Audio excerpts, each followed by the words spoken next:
नमो तस् भगवतो अरहतो सम्मा संबुद्धस्स। नमो तस् भगवतो अरहतो सम्मा संबुद्धस्स। नमो तस् भगवतो अरहतो सम्मा संबुद्धस्स। नमस्कार मित्रों, नमो बुद्धाय। आइए धम्मपद की 11वीं गाथा का अर्थ समझते हैं। असारे सार मत्तिनो सारे चासार दस्सिनो ते सारं नाधिगच्छन्ति मिच्छा संकल्प गोचरा। असारे असार में, सारमत्तिनो सार बुद्धि रखने वाला, सारे सार में, असार दस्सिनो असार के दर्शन करने वाला, सारंग सार को, सत्य को, नाधिगच्छन्ति नहीं प्राप्त करते, मिथ्या संकल्प गोचरा, मिथ्या संकल्प गोचर, मिथ्या झूठ संकल्प में रमने वाले। तो असारे सार मत्तिनो, जो मनुष्य असार निस्सार असत्य को सार या सत्य मानता है, सारे चा असार दस्सिनो, और सार सत्य को असार निस्सार या असत्य के रूप में देखता है, ते सारंग नाधिगच्छन्ति, ऐसे झूठे संकल्प में रमने वाले, गलत चिंतन करने वाले, मिथ्या संकल्प गोचरा, गलत संकल्प करने वाले व्यक्ति सार सत्य को नहीं पा सकते।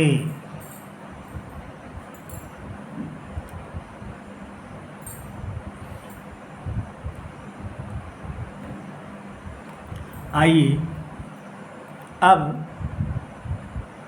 इसे एक कथा के माध्यम से समझते हैं।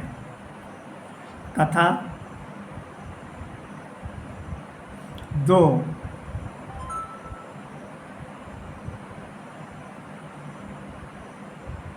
भिक्षुओं से संबंधित है। पहले का नाम उपतिस तथा दूसरे का नाम कोलित। तो कथा इस प्रकार है। शाक्य मुनि के पृथ्वी पर पदार्पण के पहले से ही राजगृह के पास उपतिस तथा कोलित नाम के 2 गांव थे। जिस दिन उपतिस गांव की सारी नामक ब्राह्मणी ने गर्भ धारण किया, उसी दिन कोलित गांव की मोगली नाम की ब्राह्मणी ने भी गर्भ धारण किया। यह संयोग की बात थी कि दोनों ब्राह्मणियों ने एक ही दिन गर्भ धारण किया। इन दोनों परिवारों में 7 पीढ़ियों से गाढ़ी मित्रता थी। समय आने पर दोनों परिवारों में पुत्र पैदा हुए। सारी ब्राह्मणी के पुत्र का नाम उपतिस रखा गया और मोगली ब्राह्मणी के पुत्र का नाम कोलित रखा गया। समय के साथ दोनों सर्वगुण संपन्न हो गए। उन दिनों राजगृह में प्रत्येक वर्ष गिरिजस मज्ज नामक मेला लगता था। दोनों मित्र एक ही मंच पर बैठकर मेला देखते, हंसने की बात पर हंसते थे, उदासी की बात पर उदास होते थे तथा दान देने के अवसर पर उचित दान देते थे। इस प्रकार एक बार अपने प्रारब्ध के अनुसार वे हंसने के बात पर भी चुप रहे, रोने की बात पर भी चुप रहे तथा दान देने के अवसर पर भी कुछ नहीं किया। दोनों चुपचाप कुछ इस तरह सोचते रहे, इस मेले में क्या रखा है? 100 साल के अंतराल में सब कुछ खत्म हो जाएगा। हमें तो संसार रूपी मेले से छुट्टी पानी चाहिए।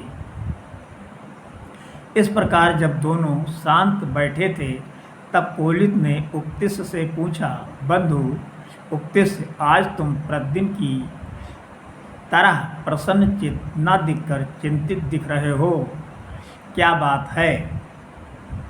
उक्तिस ने उत्तर दिया, इस मेले में क्या रखा है? समय के अंतराल में सब कुछ नष्ट हो जाएगा, हम भी नष्ट हो जाएंगे। अतः मैं सोच रहा हूँ कि इससे मुक्ति कैसे मिले। परंतु मित्र, आज तो तुम भी उदास बैठे हो, तुम्हारी उदासी का क्या कारण है? कोलित ने कहा, बंधु, मैं भी वही सोच रहा हूँ जो तुम सोच रहे हो। हम दोनों की सोच ठीक है, पर मुक्त के लिए तो प्रव्रज्या लेनी होगी। किससे प्रव्रज्या ली जाए? किससे संन्यास की दीक्षा ली जाए? उन दिनों राजगृह में संजय नामक एक परिव्राजक अपने शिष्यों के विशाल समूह के साथ रहता था। उक्तिस तथा कोलित ने उसी से प्रव्रज्या लेने का विचार किया। वे उसके पास गए, उससे प्रव्रज्या ग्रहण की और बहुत ही जल्द संजय द्वारा बताए गए सारे सिद्धांतों को पूरी तरह से अपना लिया। तब उन्होंने संजय से पूछा, आचार्य, हमने आपके द्वारा बताए गए सारे सिद्धांतों को याद कर लिया, अब आगे कुछ बताइए। आगे बताने के लिए कुछ नहीं है, जितना मालूम था उतना बता दिया। ये सुनकर दोनों मित्रों ने राय लिखी, इस आचार्य के पास रहने से कोई फायदा नहीं है। आर्यावर्त बहुत विशाल देश है, अगर हम यहाँ घूमेंगे तो निश्चय ही कोई ना कोई आचार्य मिल जाएगा। ऐसा सोचकर दोनों मित्र पूरे जम्बूद्वीप में घूमते रहे। उन्हें एक के बाद एक आचार्य मिलते गए, पर जब वे उन आचार्यों से शंका समाधान के लिए प्रश्न करते तो उत्तर नहीं दे पाते थे। कुछ समय के बाद उन दोनों ने अनुभव किया कि अब और अधिक भटकना बेकार है, अतः थक कर वे राजगृह वापस आ गए और परस्पर निर्णय किया कि हम में से जिसको भी पहले सत्य की अनुभूति होगी वो दूसरे को तुरंत सूचित करेगा। इस कथा से ये शिक्षा मिलती है कि वो दोनों शिष्य सार को ग्रहण करने के लिए लालायित थे और उसके लिए वो खोज कर रहे हैं। शेष आगे की गाथा में। नमो बुद्धाय।